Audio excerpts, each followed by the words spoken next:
আসসালামু আলাইকুম। হিন্দুবাদের প্রতি নমস্কার, অন্যান্য জাতির প্রতি রইল আন্তরিক ধন্যবাদ। আমাকে যারা কালকে কমেন্ট করেছেন যে গুরুজি আপনি যে বাটি বাটি দেন শিষ্যদের, সে বাটিটা কেমন? তবে আমি দেখাচ্ছি, দেখেন সে বাটিটা সেই, এবং এই এই বাটির ভিতরে আপনারা যারা কবিরাজি শিখতেছেন বা শিখতে চান এবং যারা বাটি নিতে চান, তারা আমার সাথে যোগাযোগ করবেন এবং আপনারাই বাটি নেবেন এবং এই বাটির ভিতরে আপনারটা মন্ত্র ছাড়া কাজ করবেন। আপনি মনে করেন যে কোনো বিদ্যা জানেন না এবং আপনি কোনো বিদ্যা বা কোনোটাই দিয়ে কাজ করতে পারেন না, তবে বাটি দিয়ে তো কাজ করতে পারবেন। তবে দেখেন এই বাটির ভিতরে আপনি কারো স্বামী স্ত্রীর জন্য এর ভিতরে শনি মঙ্গলবারে উত্তর মুখ করা যে দোকান, সেই দোকানেতে তেল নিয়ে আসবেন, একদমে সরষের তেল আনিয়ে এর ভিতরে অল্প একটু সরষের তেল দেবেন। দেওয়ার পরে আমার কাছে একটা ঢাল আছে, যারা যারা নিতে চান আমি আমি তাদের ডালটা দিয়ে দেব, তাদের সবারই এর একটা করে ডাল দিয়ে দেব। তবে এই দেখেন এর ভিতরে মনে করেন সরষের তেল দিলেন, তবে এ হচ্ছে আঙ্গুল, এই 1, এই 2, এই 3, এই 4, এই 5, এই 6, এই 7, এই তেলটা কি করবেন, যে তেলের শিশিতে আপনারা নিছেন অতি ডালে দেবেন, দিয়ে শুধু 3টে কথা বলবেন যখন ডালে দেবেন, যে অমুকের কন্যা অমুকের পুত্রর সাথে মিল করো, এই 3 ফিরে বলে আপনারা তেলটা ঢেলে দেবেন। এবার এই তেলটা স্বামী স্ত্রী সে ব্যবহার করলেই আল্লাহর রহমতে আপনের সে মিল হয়ে যাবে। এবার যদি আপনার একটা পানি ফোড়া দিতে চান,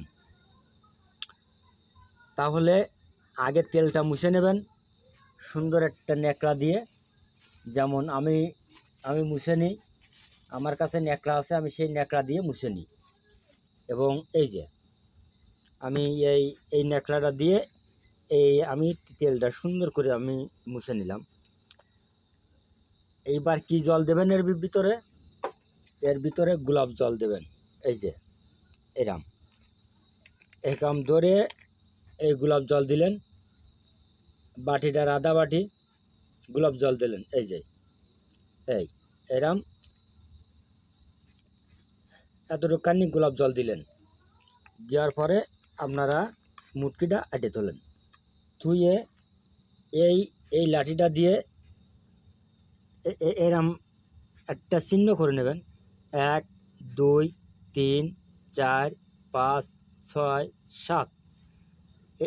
এবার এই গোলাপ জলের পানিটা আপনারা ওই শিশিতে ঢেলে দেবেন, যেমন এই কায়দায়,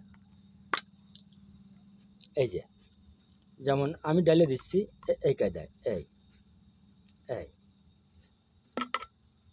এই কায়দায় ডাইলে রুগীরই দেবেন, বিসমিল্লাহ বলে রুগী চলে যাবে, যাইয়ে এই রুগী খাবে, ওষুধের মতন খাবে, দেখবেন যে ভয় পাক বাতাস লাগ যা কিছু হোক আল্লাহর রহমতে মাফ হয়ে যাবে।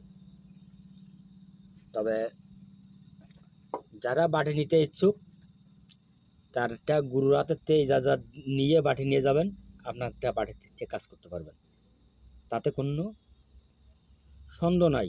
আর আমার বাড়ি আসার ঠিকানা খুলনা জেলা ডুমুরিয়া থানা 4 নম্বর খন্নিয়া ইউনিয়ন। আমার নাম গুরু রিয়াদ কবিরাজ। মন্ত্র ছাড়া কোনো বিদ্যা লাগবে না, আপনারা বাটি দিয়ে কাজ করবেন। আর এইবার যারা আমাকে বলেছেন যে গুরুজি আমরা তো নকশা দিয়ে কাজ করি, কিন্তু কিভাবে করব, তবে দেখেন আজকে যে নকশাটা আমার এই জায়গায় আছে, আপনারটা দেখেন, এই নকশা দিয়ে এই দেখেন, এটা কিন্তু বাঘের মাথা, এটা বাঘের চামড়ার উপরে সীতা দেবী আছেন। বাঘের মাথার চামড়ার উপরে মা সীতা আছে। তবে এই মা সীতার নকশা দিয়ে আপনারা কোনো খারাপ কাজ করতে পারবেন না। এটা আমার নিষেধ। তবে মা সীতার নকশা দিয়ে আপনারা একটা সংসার এলোমেলো হয়ে যাচ্ছে, আপনারা জোড়া লাগাতে পারবেন এবং স্বামী স্ত্রী উভয় মিল মহব্বত করতে পারবেন। এবং যদি কোনো প্রেমিক প্রেমিকাকে মিল করতে চান তাহলে গুরুর অনুমতি নিয়ে কাজ করবেন, আর না করাটাই বেশি ভালো। তার কারণ মা সীতা মানে সতী সীতা। তার কারণ মার সতীত্ব বাঁচাতে যেয়ে সে কিন্তু তার প্রাণ বিসর্জন দিয়েছে। তাই মা সীতার নকশা দিয়ে আপনারা ভালো কাজ করুন, তাতে আপনাদের মঙ্গল হবে। এবার যারা বলতেছেন যে গুরুজি আমরা মা সীতার নকশা দিয়ে স্বামী স্ত্রী মিলের কাজ করব, ভয় পাইছে বা বাতাস লাগেছে বা বাতাস বা বাড়ি বন্ধ করতে পারবেন এই শুধু মা সীতার নকশা দিয়ে। তবে শুধু আপনারা এই নকশার উপরে উভয় পক্ষের নাম লিখবেন। আর আমার থেকে যদি কেউ নকশা ব্যক্তিগতভাবে কেউ ক্রয় করতে চান আমার মোবাইল নাম্বার থেকে যোগাযোগ করবেন, আমি আপনাদের। আর যদি আপনারা আমার কাছ থেকে এগুলো নিতে পারবেন, এগুলো আপনার থেকে বই নিতে পারবেন, নিয়ে কাজ করতে পারবেন। এগুলো নিয়ে আপনারা কাজ করতে পারবেন, কোনো সন্দেহ নাই, বুঝছেন? কোনো সন্দেহ নাই। এই যে আপনাদের কোনটা প্রয়োজন, বিদ্যা, নকশা, মন্ত্র সব বড় করে আছে। আপনারটা নিতে চাইলে আমার কাছের থেকে নিয়ে যাবেন। আর যদি মনে করেন যে আমরা আসতে পারবো না, আমি কোরিয়ার সার্ভিসে ইজাজত দিয়ে পাঠিয়ে দেবো, আপনারা কাজ করবেন। এবং আমার ভিডিওটা যদি আপনাদের কাছে ভালো লাগে দয়া করে বেশি বেশি করে লাইক করবেন, শেয়ার করবেন, কমেন্ট করবেন। আল্লাহ হাফেজ, ধন্যবাদ।